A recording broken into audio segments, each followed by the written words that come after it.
ിന്റെ സഹോദരി ഞങ്ങളോടൊപ്പം ചേരുകയാണ്. ഞാൻ ചോദിക്കുന്നതൊക്കെ കേൾക്കാമല്ലോ അല്ലേ?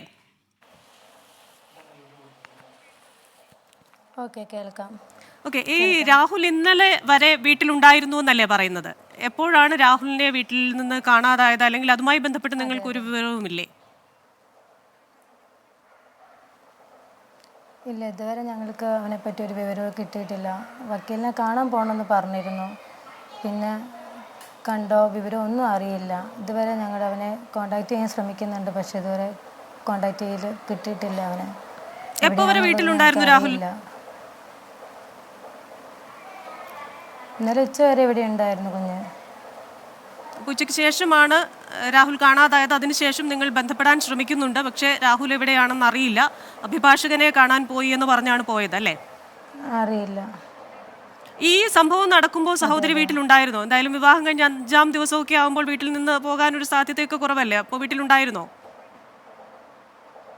ഇല്ല, ഞാനിവിടെ ഉണ്ടായിരുന്നു. ഞങ്ങൾ താഴത്തെയാണ് ഞങ്ങളുടെ മുറി. ഇവർ മേലെയാണ്. ഇവരുടെ ബെഡ്റൂം മേലെയാണ്. അപ്പം ഇത് സംഭവം നടക്കുന്നത് പുലർച്ചെയാണെന്നാണ് പറഞ്ഞത്. ഇവർ കല്യാണ പാർട്ടിക്ക് പോയി, അറ്റൻഡ് ചെയ്തു. അതിന് ശേഷം തിരിച്ച് വന്നു. പിന്നെ ബീച്ചിലും പോയതിന് ശേഷമാണ് തിരിച്ച് ഇവർ വന്നത്. അതൊരു 3 മണി 4 മണിയൊക്കെയാണ് പിറ്റേ ദിവസം രാവിലെ സമയം പറഞ്ഞത്. അപ്പം ഇവർ വന്നതിന് ശേഷം ബെഡ്റൂമിൽ കയറിയതിന് ശേഷമാണ് ഈ മൊബൈലിൽ ഇങ്ങനെ ചാറ്റിങ്ങും കോളിങ്ങും കണ്ടിട്ടാണ് ഈ ഇഷ്യൂസ് വരുന്നതെന്നാണ് രാഹുൽ പിറ്റേ ദിവസം ഞങ്ങളോട് അറിയിച്ചത്. എന്നാലും സ്വാഭാവികമായിട്ട് നമ്മുടെ വീട്ടിൽ പുതിയതായി വരുന്ന ഒരു പെൺകുട്ടി, ഇപ്പോ സഹോദരിക്കാണെങ്കിൽ അറിയാമല്ലോ, വിവാഹം കഴിഞ്ഞ ഒരു വ്യക്തിയാണ്. നമ്മൾ പുതിയൊരു വീട്ടിലേക്ക് ചെല്ലുമ്പോൾ എത്രത്തോളം ആശങ്കകളോടുകൂടിയാണ് നമ്മൾ ചെല്ലുന്നതെന്ന് അറിയാം. ആ ഒരു ഫീലിംഗ് ഒക്കെ അനുഭവിച്ചിട്ടുള്ള ഒരു വ്യക്തിയാണല്ലോ. അതുകൊണ്ട് തന്നെ നമ്മുടെ വീട്ടിലേക്ക് ഒരു കുട്ടി വരുമ്പോൾ നമ്മൾ അതിനെ എങ്ങനെ നമ്മോടൊപ്പം ചേർത്ത് നിർത്താമെന്നാണല്ലോ ആലോചിക്കുന്നത്. പ്രത്യേകിച്ച് ഈ നാത്തൂന്മാർ തമ്മിൽ ഒരു സൗഹൃദമൊക്കെ രൂപപ്പെടുന്ന സമയമാണ്. അപ്പോൾ ഈ കുട്ടി ഇറങ്ങി വരുമ്പോഴും പിറ്റേ ദിവസമൊക്കെ ഈ കയ്യിലും കാലിലും ഒക്കെ ഈ കഴുത്തിലും ഒക്കെ ഈ പാട് കാണുമ്പോൾ ഒന്നും ചോദിച്ചില്ലേ? പിറ്റേ ദിവസം നമ്മൾ കാണുന്നത്, ഇവിടെ വീട്ടുകാർ വന്നതിന് ശേഷമാണ് നമ്മൾ ഈ കുട്ടീനെ കാണുന്നത് തന്നെ. കാരണം എല്ലാ ദിവസവും കല്യാണം കഴിഞ്ഞ് പിറ്റേ ദിവസം തൊട്ട് ഈ കുട്ടി എഴുന്നേറ്റ് വരുന്നത് 11:30-12 മണി നേരത്തൊക്കെയാണ് രാവിലെ താഴേക്ക് ഇറങ്ങി വരാറ്. ഞാനും അമ്മയും അതിന് മുന്നേ ഇവിടെ പോയി വിളിക്കാറില്ല. കാരണം കല്യാണം കഴിഞ്ഞിപ്പോൾ എത്ര ദിവസമായിട്ടേ ഉള്ളൂ. അപ്പം ഞങ്ങൾ മുറിയിൽ പോയി തട്ടി ഇതുവരെ വിളിച്ചിട്ടില്ല. അപ്പം ലേറ്റായിട്ടാണ് ഇവർ കിടക്കുന്നുള്ളത് അറിയാം. ചില ദിവസങ്ങളിൽ ഇവർ രാത്രി ബീച്ചിലൊക്കെ പോവും. ബീച്ചിൽ പോയതിന് ശേഷമാണ് ഇവർ തിരിച്ച് വീട്ടിൽ വരുന്നത്. അപ്പം അതുകൊണ്ട് ആ ക്ഷീണം കൊണ്ടൊക്കെ ഇവർ കിടന്നുറങ്ങുമായിരിക്കും. അപ്പം ഞങ്ങൾ അങ്ങനെ രാവിലെ പോയി മുട്ടി വിളിക്കാറില്ല. അപ്പോൾ ഇവർ തന്നെ സ്വയം എണ്ണീറ്റ് ഒരു 11:30, ചിലപ്പോൾ 12 മണി, ഓരോ ദിവസം അങ്ങനെയാണ്. എന്തായാലും 11 മണിക്ക് ശേഷമാണ് ഇവർ താഴേക്ക് ഇറങ്ങി വരിക.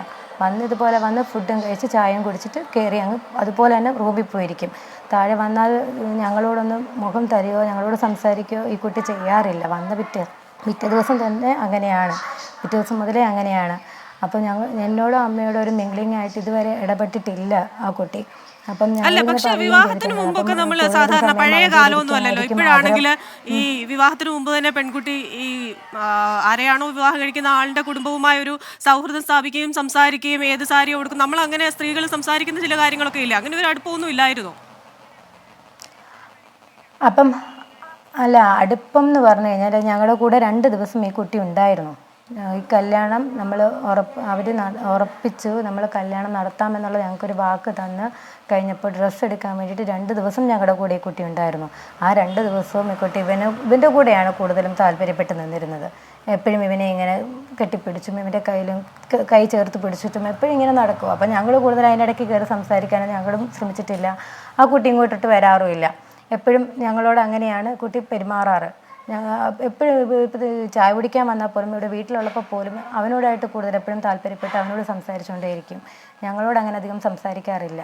ഞാൻ പറഞ്ഞല്ലോ, ചായ കുടിക്കാൻ വന്നാൽ പോലും അവൾ പിന്നെ അത് കഴിഞ്ഞ് കയറി വേഗം മുറിയിലേക്ക് അങ്ങ് പോയിരിക്കും. അവിടെ കഥ കടച്ച് 2 പേരും ഇരിക്കും. അപ്പം ഞങ്ങൾക്ക് അതിനിടയ്ക്ക് അവളോട് സംസാരിക്കാനുള്ള ഗ്യാപ്പ് ഇന്ന് വരെ കിട്ടിയിട്ടില്ല. അപ്പോൾ ഇവിടെ ഒരു പണിക്കൊരു ചേച്ചി വരാറുണ്ടായിരുന്നു. കല്യാണത്തിന് ശേഷം എന്നെക്കൊണ്ട് തന്നെ എല്ലാം കൂടെ നടത്താതെ വന്നപ്പോൾ ഞങ്ങളിവിടെ പണിക്കൊരു ചേച്ചീനെ കൊണ്ടുവന്നു. അപ്പോൾ ആ ചേച്ചി പോലും ഇവിടെ കാണുന്നതാണ് ഈ കുട്ടിയുടെ കാര്യങ്ങളും ഇതുമൊക്കെ, പെരുമാറ്റവും രീതികളും ഒക്കെ. അവർക്ക് തന്നെ കണ്ടാലറിയാം. പുറമെ ആര് വന്നാലും കണ്ടാൽ അങ്ങനെയായിരുന്നു. ഞങ്ങളുമായിട്ടൊരു മിംഗ്ലിങ്ങോ കാര്യങ്ങളോ ഇതുവരെ കുട്ടി ഇടപെട്ടിട്ടില്ല. അപ്പൊ എന്ത് തന്നെ ആയാലും നമുക്ക് ഈ പറഞ്ഞതുപോലെ രാഹുൽ ചെയ്ത കാര്യങ്ങൾ അതുപോലെ തന്നെ അത് നമുക്ക് ന്യായീകരിക്കാൻ പറ്റുന്നതല്ലല്ലോ. സ്വന്തം സഹോദരനാണെന്ന് പറഞ്ഞാലും ഇത്രയധികം ഒരു പെൺകുട്ടിയെ മുറിവേൽപ്പിക്കുക, കാരണം അതിനൊക്കെ പകരം നമുക്ക് നിയമ സംവിധാനങ്ങളൊക്കെ ഉണ്ടല്ലോ, വീട്ടുകാരുമായൊക്കെ സംസാരിക്കാം. മറ്റൊരു കാര്യം, ഇപ്പോൾ ഈ രാഹുലിന്റെ അമ്മയും സഹോദരിയും മുൻകൂർ ജാമ്യത്തിന് ശ്രമിക്കുന്നു എന്നുള്ള ചില സൂചനകളും വരുന്നുണ്ടല്ലോ. അത്തരത്തിൽ ചില നീക്കങ്ങളുണ്ടോ? ഇല്ല ഇല്ല ഇല്ല, ഞങ്ങളതിന് പുറത്തേക്ക് എവിടെയും പോയിട്ടില്ല. ഞങ്ങൾ ഈ വീട്ടിൽ തന്നെയാണല്ലോ, ഞങ്ങൾ അന്നേരം തൊട്ടേ വീട്ടിൽ തന്നെയാണ്, ഞങ്ങൾ അങ്ങോട്ടേക്കും പോയിട്ടില്ല. പിന്നെ എൻ്റെ കുഞ്ഞിനെ കൊണ്ട് ആശുപത്രി പോകാൻ വേണ്ടിയിട്ട് ഞങ്ങളൊന്ന് ഇറങ്ങിയിരുന്നു. പക്ഷെ പുറത്തുനിന്ന് ഞങ്ങളെ ആരോ തടഞ്ഞു. ആരാ, പോലീസാണോ ആരാന്നറിയില്ല, ഞങ്ങളെ തടഞ്ഞു. ഞങ്ങൾ അതുപോലെ തന്നെ തിരിച്ച് കയറി പോരുകയും ചെയ്തു. എൻ്റെ കുഞ്ഞിനാണ് ചെറിയൊരു പൊള്ളലേറ്റിരിക്കുകയാണ്, മോനെ കൊണ്ടൊന്ന് പോയി ഒന്നുകൂടെ ഒന്ന് കാണിക്കണം എന്നുണ്ടായിരുന്നു. അതിനുവേണ്ടി പോലും ഞങ്ങൾക്ക് പോകാൻ സാധിച്ചില്ല. ശരി, എന്തായാലും വളരെ നന്ദി ഞങ്ങളോട് പ്രതികരിച്ചതിന്. എങ്കിൽ തന്നെയും ഇനിയാണെങ്കിലും ഇത്തരത്തിലുള്ള കാര്യങ്ങൾ സംഭവിക്കുമ്പോൾ അത് നിയമപരമായ രീതിയിൽ മുന്നോട്ട് പോവുക എന്നത് എനിക്ക് തോന്നുന്നു സ്ത്രീകൾ കൂടി നമ്മുടെ വീട്ടിലുള്ള, അത് സഹോദരനായാലും മക്കളായാലും ഒക്കെ അവരെ ഒരു അവബോധം നൽകേണ്ടത് കുടുംബത്തിലെ സ്ത്രീകൾ തന്നെയാണ് എന്ന ഒരു കാര്യം കൂടി നമ്മൾ ഓർക്കേണ്ടതാണ് എന്ന് പറഞ്ഞുകൊണ്ട് വളരെ നന്ദി എന്തായാലും ഞങ്ങളോട് പ്രതികരിച്ചു.